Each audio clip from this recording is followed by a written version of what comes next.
Kim Jane, what a weekend he's having. Didn't have a great reverse grid race, but has enough points to start from pole position here. Well, it all started in practice for Kim. He was hustling that thing. He had more excursions than I think the whole field combined out there, and it's obviously paid off. As they head off for their warm-up lap now, we've seen some, I guess, new faces up the front. Mason Barbera especially. This is the grid for the final race here at Phillip Island. Kim Jane off the front row beside Craig Dondas having a fantastic weekend. Nathan Pretty back in third. Dave Cedars fourth, the quiet achiever. Championship leader currently. Ryan Hansford back in fifth. Mason Barbera off the back of the win yesterday, the controversial win with his 5-second penalty. Chris Walton 7th, Andrew Fisher 8th. Jeremy Gray 9th, Nandy Kiss 10th. Steve Wilson in 11th. Richard Mork, I mean, plenty to talk about with Richard. Troy Dondas having a bit of a rough weekend, not finishing that second race yesterday. And final position is Luke Spalding.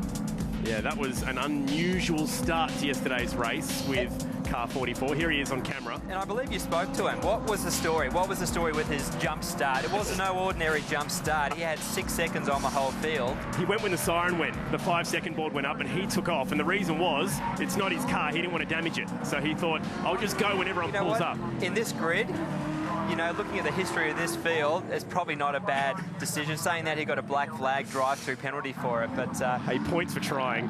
Yeah, we were gobsmacked. Both of us, especially you, were both speechless. But he didn't even wait for the lights to even come on. He went as soon as that car pulled up on the grid. Word out of the pits is that his goal for this race, you know, some drivers set themselves a top 5 goal, maybe a top 10. His goal is to do a burnout from the start of the grid all the way to turn 1. Well, my eyes will be focused on Richard for the start of this race. He is absolutely entertainment plus. So back with our onboard cameras, Andrew Fisher and the Jesus Racing Ute making his first appearance for the championship here.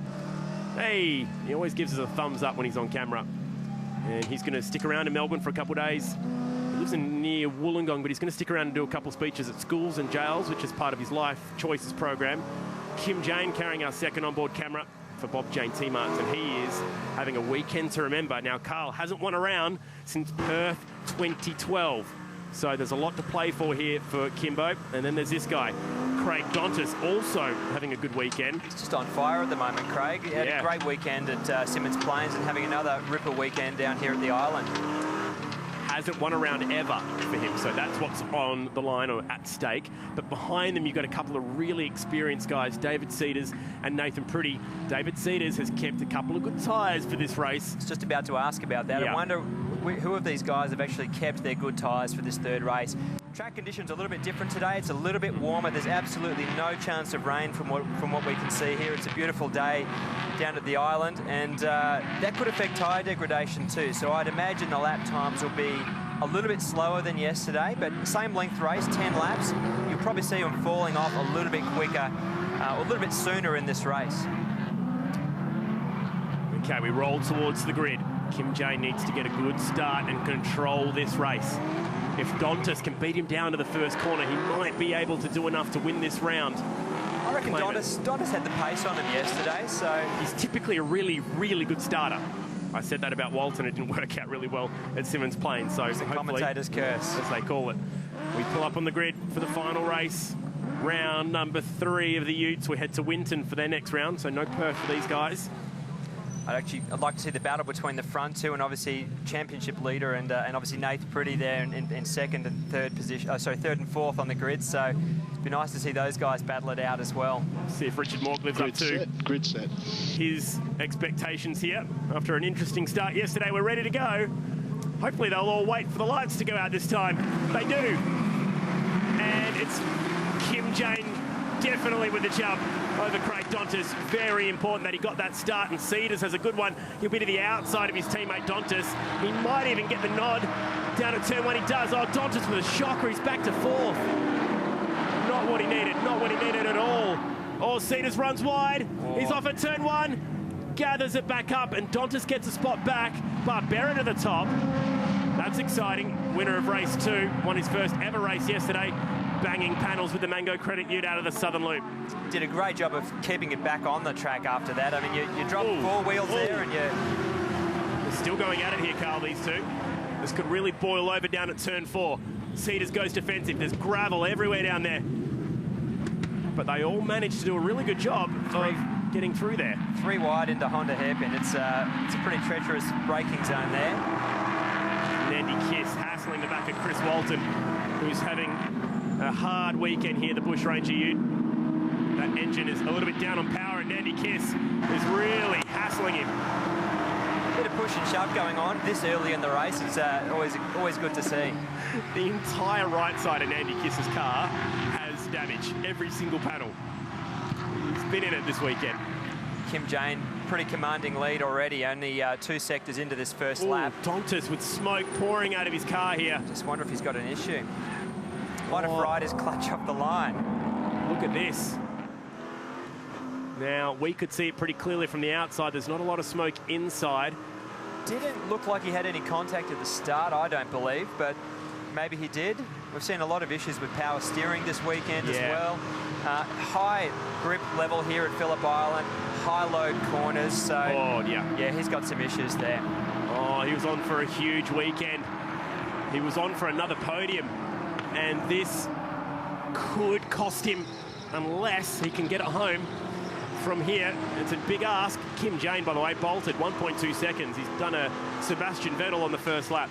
Drive away from pole position, open up a big gap on the first lap. It's the best way to win a race while everyone else squabbles behind you. Let's check out this start.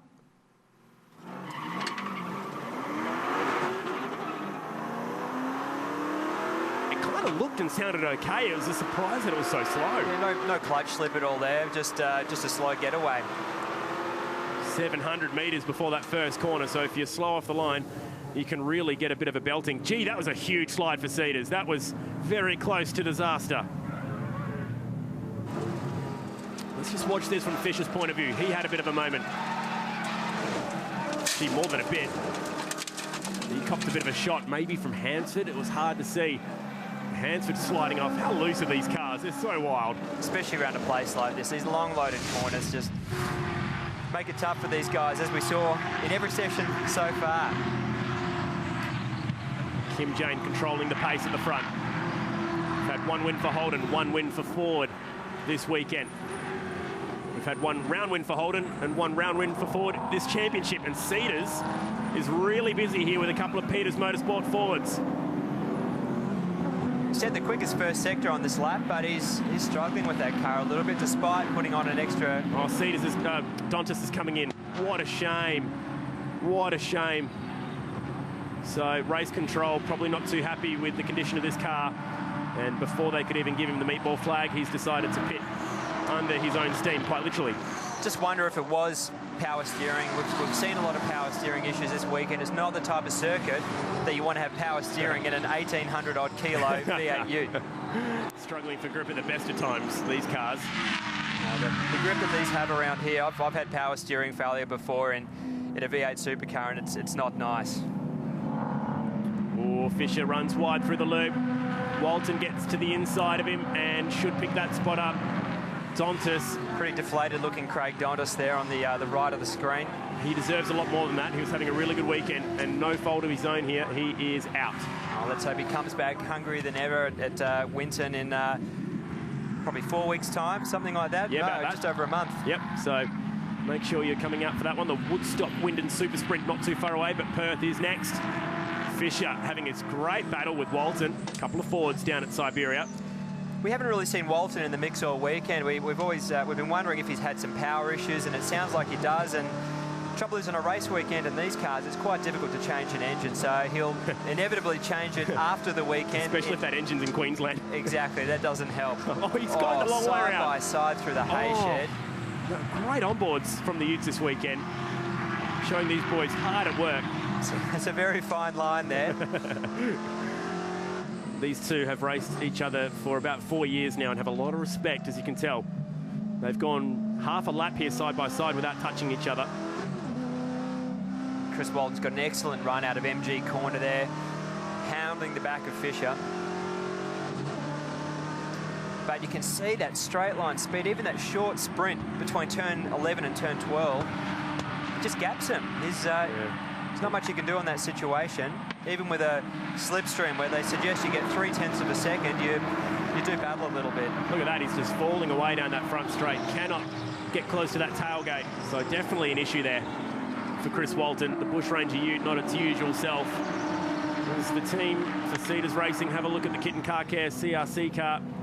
What a shame. You have to have the jack stands under the car, which is what you can see there near the left rear wheel if you're going to have team members underneath it. Occupational health and safety is a pretty serious thing in the sport. The team manager for Cedars Racing talking with our officials in the pits about the likelihood of that car emerging, and his brother Troy is also in the pits. Actually never completed a lap, so I saw him really slow in the formation lap, so both the twin brothers have had issues, which is really unfortunate for the South Aussie Donders family, particularly Craig, who was having a cracking weekend, was on for another podium. Oh, now Walton's getting a little bit fed up with his weekend, and he's taking it out on Fisher. A little bit of a touch-up. Just, hello, I'm here. Get on with it, or I'm going to hustle a little bit harder. Dave Cedars quickest in that first sector.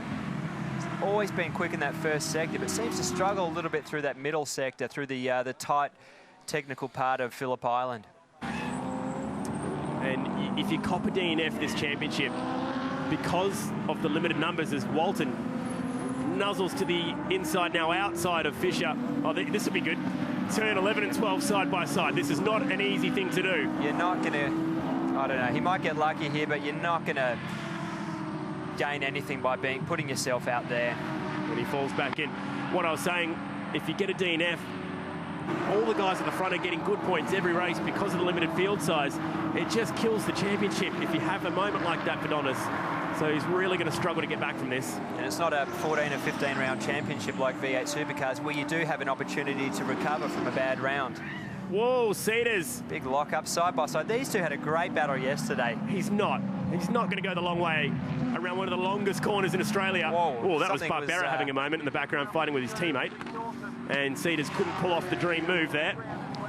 I think he's doing what he did yesterday, set the tyre pressures very low at the beginning. And if he can actually get around pretty, he might be able to catch the leader. He's got a 2-second disadvantage, but I tell you what, he's looking pretty quick here at the moment. And he's through down at turn 4, and Fisher and Walton still fighting. He's going to maybe going to have to take the escape road there. No, there's actually a really wide section of road there down at Honda Corner, so he got away with it that time. Okay, Cedars is through to second. There is a 2-second gap between Jane and Pretty, which is now Jane and Cedars. Can he catch him? It's a lot of road, and there's only going to be 5 laps left, so he needs to get 4/10 a lap. It's a big ask. Saying that, his fastest lap of the race is 4/10 of a second faster than Kim James. Well, there you go. The math's there. We've got a race on our hands. Here he comes. Let's see. Can he close this gap up? How good was yesterday as we check out those fastest lap times? It's split between the front two. That race, while Cedars had half a second to make up in the last sector to try and win, that's what was going to be a timed race between himself and Mason Barbera, fell 1/10 of a second shy. Unbelievable circumstances, but proved that he had late race pace. You couldn't have planned it better. That was a great race. The different stories happening within the race. Look at this. He's found 3/10 in half a lap. This time by the stripe. What's the distance? It's come down from 1.7 to 1.5. He is on the charge. Kim has had a shocker of a lap. He's a second slower than his fastest at the moment, so I just wonder if his tyres are really, and we'll see here as on board, if he's really starting to fight that car. Doesn't look so bad compared to what we saw on Friday.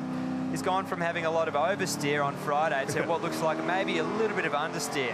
Maybe he's just trying to save the tyres a little bit, trying to keep them cool. This guy looks so laid back every time he's driving the car. There's probably half the field, actually. Ripple strip. And he's one of the good old boys in NASCAR, so he's a pretty chilled out cat at the best of times. We have just thrown it down the road, and there goes that advantage. Very costly. That's going to bridge that gap right down to that. A couple of tenths of a second. It doesn't take much, does it? We're riding on board with him when he all but lost a lot down there at turn 4, and unfortunately for Kimbo, he's lost the entire lead. It went from 1.5 seconds to 3/10. And now he knows he's in a battle. Meanwhile, here comes Cedars.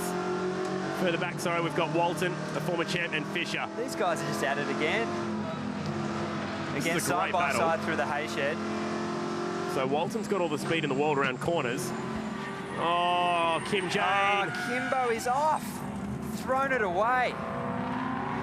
What is going on? 2 mistakes in a lap for one of the best in the field. Rare. It's just unlike him to make a big mistake like that. A little lock up here and there, pushing the boundaries. You understand that, but that was a monumental mistake by Kim Jane. If he lost the lead and stayed second, he could have still won the round. But I reckon he's lost that many positions. Oh, he's... I just wonder if he's got something else going on there. That shouldn't happen at the exit of turn 12 coming onto the front straight. He's on the radio. He's clearly not happy with something. Like he's got a tyre issue. What a shame. It'd be ironic for the Bob Jane T-Mart's car to have a tyre issue.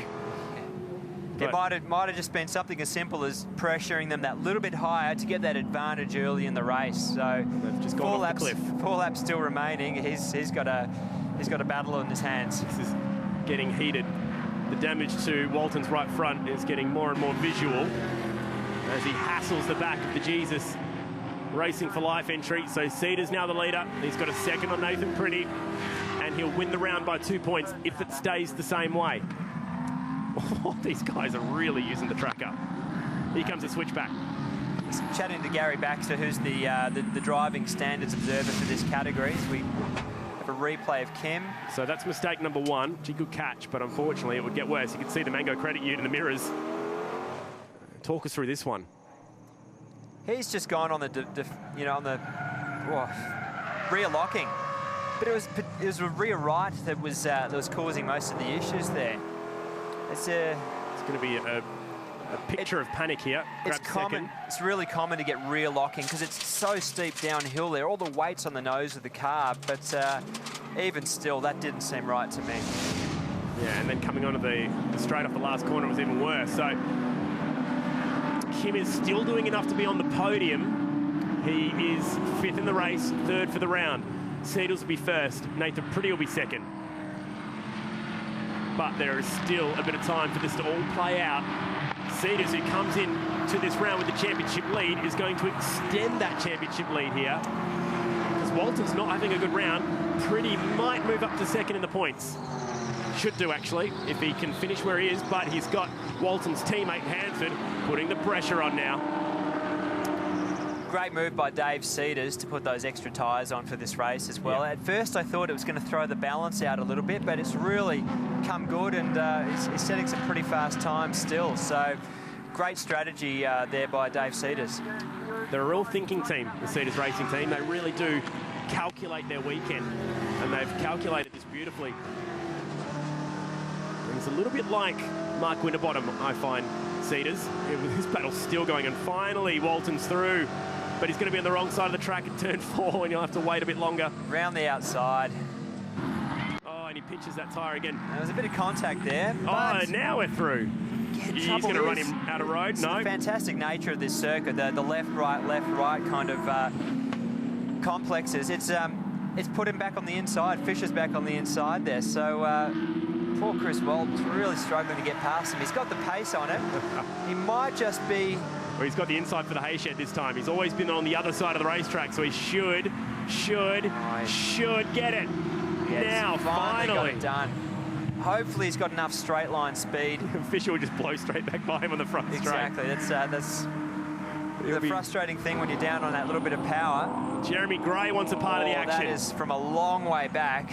Good move. Nicely done. Really nicely done. He's off to Vegas with the boys soon to check out Supercross action and have a bit of riding. Then he's going to take the wife to Hawaii on the way back just to make sure that everyone in the family's happy. Good for him. That sounds like a great holiday. So this is going to be the last lap now for Cedars. All advising lead car 3 has commenced last lap. There you go, confirmation of that. So if Hansford wants to get around the Burbank Homes entry, he has to make it happen on this lap. And if he can't, he's going to have Mason Barbera to deal with because he is catching the two of them.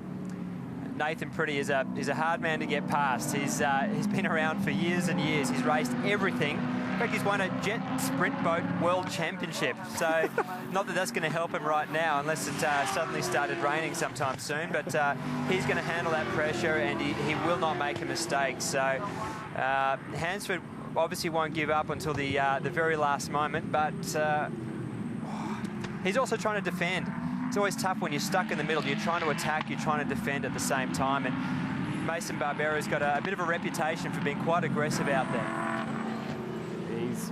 We've got the wildlife inching closer to the racetrack. We had that happen yesterday during the V8s. You do not want that towards the end of a race here. It can cause big dramas. Hopefully they stay off the surface here today. Some of the bravest wildlife on the planet, I reckon. We have had duck-related safety cars here in the past in V8 supercars. Yep. It's a sentence you just never imagine saying. Geese, to be exact. The Cape Barren geese. Cape Barren geese, that's right. They're huge, by the way. They're good. Probably 30 kilos a piece, I reckon. Yeah, it's big dive bomb from way back. That's a great move for second. He gets it done and closes that one out. But Pretty can just about argue the point here. He'll have the inside for the last corner. Oh, contact. Fair bit of contact there. This is going to be a good old-fashioned drag race to the line here, and Barbera wants a piece of this. I love this. Last corner, side by side, drag race to the finish. We might go 3 wide here if Barbera gets a good run. Cedars gets the win. Who gets second? I think it's Pretty, is it? No. Pretty, I would say. Pretty by 34 10,000ths. No way. No way. What a great finish. That is a bumper sticker. What? And that was... How good a job did Nate Pretty do of keeping him behind? Gee, this is a photo finish, a macro photo finish. You'd need to blow this one up to have a clue at how you could possibly separate these guys. Completely impossible. Inches in it between... Look at that. What? 0.0034 separates second from third. And also Barbera is right in that mix as well. So an exciting final race. Congratulations to David Cedars, who wins the race and the round. Nathan Pretty second for the race and the round. Kim Jane, what a heartbreaker. He slid off the track back to 5th and does just enough to grab himself a podium. Luke Spalding wrapping up the top 10.